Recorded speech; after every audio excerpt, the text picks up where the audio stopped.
नमस्कार, मैं हूं प्रियंका और आप देख रहे हैं राष्ट्रीय जगत विजन न्यूज। बेमेतरा जिले में बीजेपी विधायक और अनुसूचित जाति विकास प्राधिकरण के उपाध्यक्ष गुरु खुशवंत साहब की गाड़ी पर अचानक हमला हो गया। हमले में विधायक बाल बाल बचे हैं, लेकिन ये सवाल अब बड़ा है कि जब जनप्रतिनिधि ही सुरक्षित नहीं तो आम जनता कैसे महफूज है। जानकारी के मुताबिक आरंग से विधायक गुरु खुशवंत साहिब बेमेतरा के नवागढ़ में एक सामाजिक कार्यक्रम में शामिल होकर लौट रहे थे। शाम करीब 7 बजे जब उनकी गाड़ी चारभाटा ढोलिया और भोइना भाटा के बीच बाईपास से गुजर रही थी, तभी अचानक गाड़ी पर पत्थरबाजी शुरू हो गई। हमले में कार का कांच चकनाचूर हो गया। खुद विधायक के हाथ में भी हल्की चोट आई है। विधायक ने बताया कि वो सतनामी समाज के कार्यक्रम में शामिल होकर लौट रहे थे। अचानक पत्थर कांच पर आकर लगा और गाड़ी की स्पीड ने उन्हें किसी बड़ी चोट से बचा लिया। घटना की सूचना मिलते ही स्थानीय पुलिस मौके पर पहुंची और जांच शुरू कर दी। फिलहाल पुलिस आसपास के इलाके में संदिग्ध गतिविधियों की तलाश कर रही है। इस घटना को लेकर अब सियासत भी गरमाने लगी है। छत्तीसगढ़ कांग्रेस के प्रदेश अध्यक्ष दीपक बैज ने एक ट्वीट कर सरकार पर हमला बोला। उन्होंने लिखा, ना जनता सुरक्षित है, ना नेता मंत्री। एक जिम्मेदार व्यक्ति अडानी की सेवा में व्यस्त है, दूसरा चंदा इकट्ठा करने में। राज्य की सुरक्षा व्यवस्था पर सवाल खड़े हो रहे हैं। क्या ये हमला एक सुनियोजित साजिश थी या सिर्फ असामाजिक तत्वों की हरकत? फिलहाल जवाब तलाशने में जुटी है बेमेतरा पुलिस। आप कैसे कार्यक्रम में गए थे, कहाँ गए थे और कैसे हमला हुआ, कहाँ पे हुआ?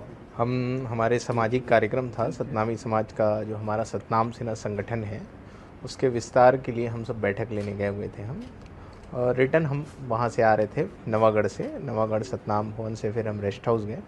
फिर रेस्ट हाउस से हम रिटर्न आ रहे थे, रायपुर के लिए निकल रहे थे और नवागढ़ क्रॉस करते ही जो बाईपास रोड है उसमें हम जस्ट आगे बढ़े हैं। कोई चारभाटा ऐसा कुछ गांव है, गांव हमको पता नहीं है उतना, बस वहीं पर अचानक से कुछ आया और मतलब गाड़ी पे लगा।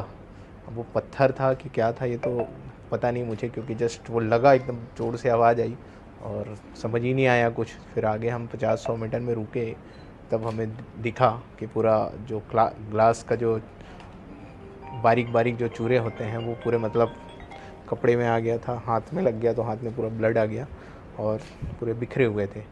तो ये चोट लगी अचानक से, तो अभी पता नहीं है कि क्या कैसे हुआ, उसकी जानकारी नहीं है। सर क्या लगता है आपको कि वो जो अब इसकी जानकारी तो जांच होने के बाद ही पता चलेगा कि क्या है कैसा है। आगे में कोई फॉलो गाड़ी नहीं, फॉलो गाड़ी तो कोई नहीं था। हम 2 गाड़ी से चलते हैं, तो एक हमारे सामने एक और हमारी खुद की गाड़ी थी, वो थोड़ा गैप था, वो आगे निकल गई और जस्ट ये हमारी गाड़ी में जहाँ हम बैठे थे वहीं पे आके लगा। मतलब किसी ने पत्थर मारा कि क्या है वो तो जांच का विषय है, जांच में पता चलेगा। लेकिन जानलेवा हो सकता था, क्योंकि अगर हम शायद कम स्पीड में थे, 60 to 70 के स्पीड में थे, तो शायद वो जो भी पत्थर रहा होगा जो भी है तो वो अंदर नहीं आ पाया। पूरा ग्लास ब्रेक नहीं हुआ, क्रैक हुए और जिस जगह पे पड़ा वो थोड़ा सा पूरे मतलब ब्रेक हो गया है। तो उसके कारण वहाँ से पूरे जो कांच के जो बारीक बारीक जो चूरे हैं वो मतलब आके हमारे शरीर पे लगा। और ज़्यादा ज़ोर से अगर शायद लगा होता या फिर हम ज़्यादा स्पीड से होते तो शायद अलाइनमेंट बिगड़ सकता था या पूरा कांच टूटता, तो ज़्यादा नुकसान हो सकता था।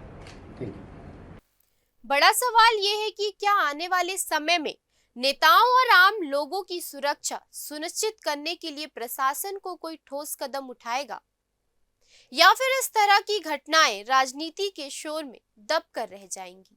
फिलहाल इस खबर में इतना ही। देश प्रदेश की खबरों से अपडेटेड रहने के लिए हमारे चैनल को सब्सक्राइब करें। नए खबरों की नोटिफिकेशन के लिए बेल आइकॉन जरूर दबाएं। नमस्कार।